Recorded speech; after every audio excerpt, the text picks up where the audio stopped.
کیوں نکال دیا گیا؟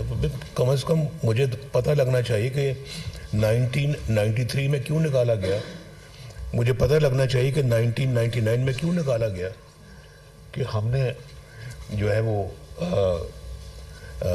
معاملات کو صحیح طرح سنبھالا اور ہم نے اپنا کہا کہ ہم یہ کارگل میں لڑائی نہیں ہونی چاہیے تھی، اس لیے نکال دیا، اس لیے نکالا ہے۔ ہم صحیح تھے، آج وقت ثابت کر رہا ہے کہ ہم صحیح تھے، ہم نے صحیح کام کیا تھا، وہ فیصلہ بھی ہمارا صحیح تھا۔ اور ہم اپنا ملک کے لیے جب ملک کی بات آتی ہے تو پاکستان کی سلامتی کی بات آتی ہے، پاکستان کی عزت کی بات آتی ہے، وقار کو بلند کرنے کی بات آتی ہے، ہم پیچھے نہیں ہٹتے۔ ہم نے آگے بڑھ کے ایٹمی دھماکے بھی کیے، چاہے وہ دنیا کو پسند آئے یا نہیں آئے، لیکن پاکستان تو اللہ کے فضل و کرم سے مضبوط ہو گیا اور محفوظ ہو گیا۔ آج کسی کی جرت نہیں ہے کہ وہ خدا نہ خواستہ آپ کے اوپر چڑھ دوڑے یا آپ کو میلی آنکھ سے دیکھے۔ تو ہم نے ہر فرنٹ میں اپنی خدمت کی انجام دی ہے، چاہے وہ اقتصادی ہے، چاہے وہ معاشی ہے، چاہے وہ دفاعی ہے، اور چاہے وہ ہماری فارن افیئرز ہے۔ ہمارے دور میں انڈیا کے 2 وزیر اعظم یہاں پاکستان تشریف لائے، مودی صاحب اور واجپئی صاحب۔ اس سے پہلے کب کبھی کوئی آیا تھا؟ پتہ لگنا چاہیے کہ کب کبھی کوئی آیا تھا۔ یہ بھی ایک صرف اقتصادی اور جو معاشی ترقی کی بات نہیں ہوتی، ہر شعبے میں آپ کو کارکردگی دکھانی پڑتی ہے اور دکھانی چاہیے۔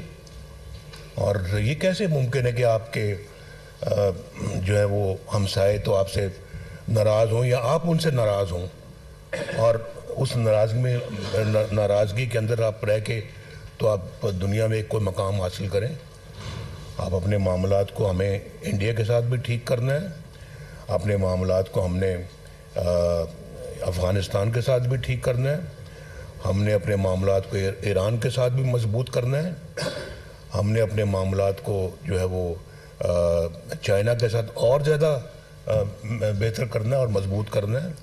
یہاں تو ہمارے پیچھے سی پیک کو بھی سیبوٹاج کرنے کی کوشش کی گئی، اور جو سی پیک خود مجھے آ کے چائنا کے پریزیڈنٹ نے کہا، انہوں نے شی پنگ نے، تو انہوں نے مجھے خود آ کے کہا کہ Mister Nawaz Sharif, this is a gift for you from China. تو اب اس سے بڑی اعزاز کی کیا بات ہو سکتی ہے؟ اس کو سیبوٹاج کرنے کی انہوں نے کوشش کی۔ اس اپنا پروگرام میں کتنے بڑے منصوبے پاکستان میں لگے، اور ہم نے یہاں پہ، میں ایک چھوٹی سی پھر دوبارہ مثال دیتا ہوں، پچھلے 70-50 سال سے یہ باتیں ہو رہی تھیں کہ ملک میں کوئلہ ہے، اس کوئلے سے ہمیں بجلی بنانی چاہیے اور اس کوئلے کا استعمال ہونا چاہیے، پاکستان کی اپنی معدنیات ہے، اپنی دولت ہے۔ تو باتیں ہی باتیں ہوتی رہیں، کبھی کسی نے کیا کچھ نہیں۔ اور کوئلہ بنانے کے لیے ہم نے فرنس آئل باہر سے امپورٹ کرنا زیادہ مناسب اور زیادہ جائز سمجھا۔ فارن ایکسچینج خرچ کر کے کو ہم فرنس آئل لا رہے ہیں اور اس کو جلا کر ہم اپنا بجلی بنا رہے ہیں، اتنا مہنگا تیل سے ہم اس کو چلاتے رہے، فرنس آئل سے چلاتے رہے، اور اس کے بعد ہم نے نہ زیادہ توجہ دی اپنے یہ اس پہ ڈیمز بنانے پہ، نہ بجلی پہ کوئی توجہ دی، نہ کسی اور اپنا، نہ سولر پہ اتنی کوئی لیٹ توجہ دی۔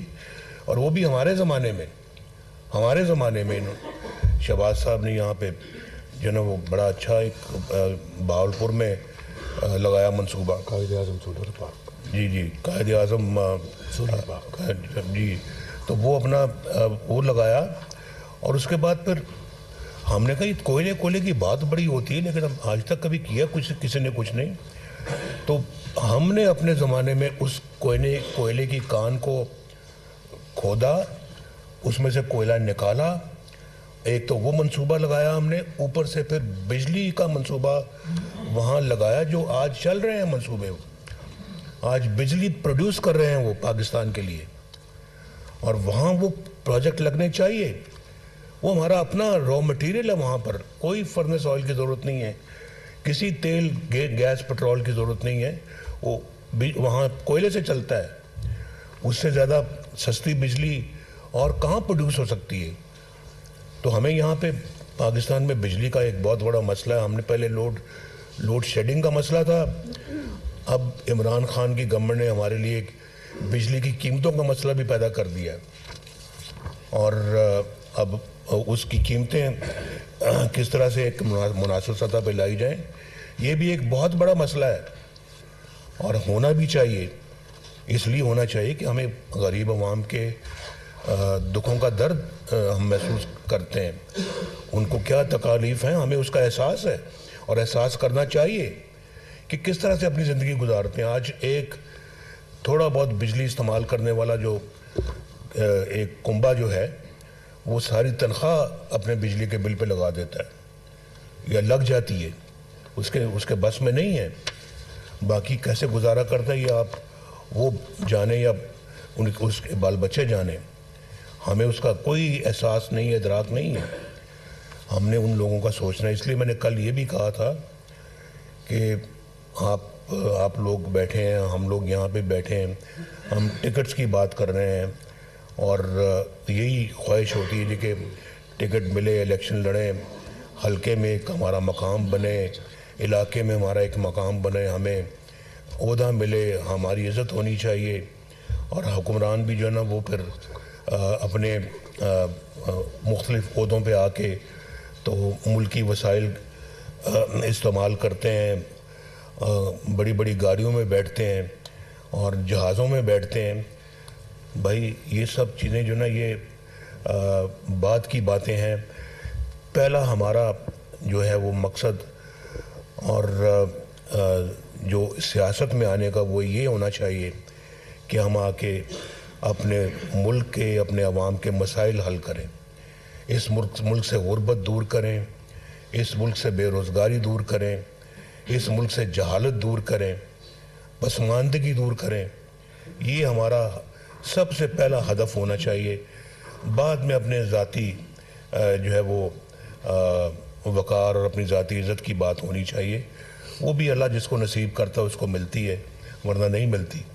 تو یہ مقصد یہ ہونا چاہیے. اگر آج ہم بیٹھے ہوئے ہیں، یہ باتیں کر رہے ہیں سیاست کی اور ٹکٹس کی، اور پارلیمنٹری بورڈ کے ممبر بیٹھے ہیں، آپ نے پارلیمنٹ کے لیے ٹکٹ اپلائی کیا ہوا ہے، تو پر آپ کے اور ہمارے درمیان یہ ایک معاہدہ ہونا چاہیے کہ ہم اس لیے ٹکٹ حاصل کر رہے ہیں، اور ہم اس لیے ٹکٹ دے رہے ہیں اور آپ حاصل کر رہے ہیں کہ ہم نے اس ملک کی خدمت کرنی ہے اور اس ملک کو اصلی جگہ پہ پہنچانا ہے. ہم بہت پیچھے رہ گئے ہیں، بے حد پیچھے رہ گئے.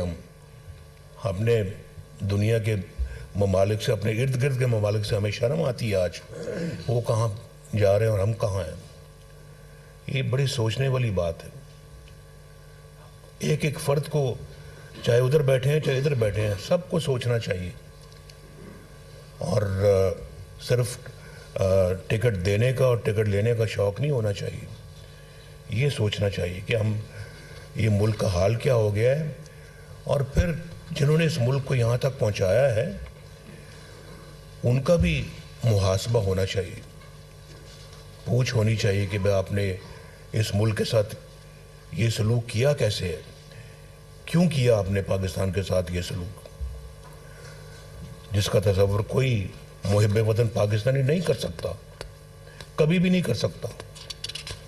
یہ ہمارا ملک ہے، ہمارے بچوں نسلوں نے یہاں پہ رہنا ہے انشاءاللہ. تو کم از کم ہم ان کے لیے کم از کم اچھا ملک تو چھوڑ کے جائیں. یہ سوچنے والی باتیں ہیں. یہ آپ ضرور جائیں گے گھر، سوچیں اس پہ، اور جب تک آپ الیکشن لڑتے ہیں ضرور روز سونے سے پہلے اس پہ 5 منٹ غور کیا کریں جو میں بات کر رہا ہوں. جی پھر آپ اس جذبے کے ساتھ اگر آئیں گے نا، ٹکٹ بھی ملا ہوگا آپ کو، الیکشن لڑیں گے، کامیاب ہوں گے، اللہ تعالیٰ آپ کے ہر کام میں برکت ڈالے گا، ہر قدم پہ اللہ تعالیٰ آپ کو نوازے گا. تو یہ انشاءاللہ یہ راستہ یہی ہے ملک کو ٹھیک کرنے کا، اور کوئی راستہ نہیں ہے.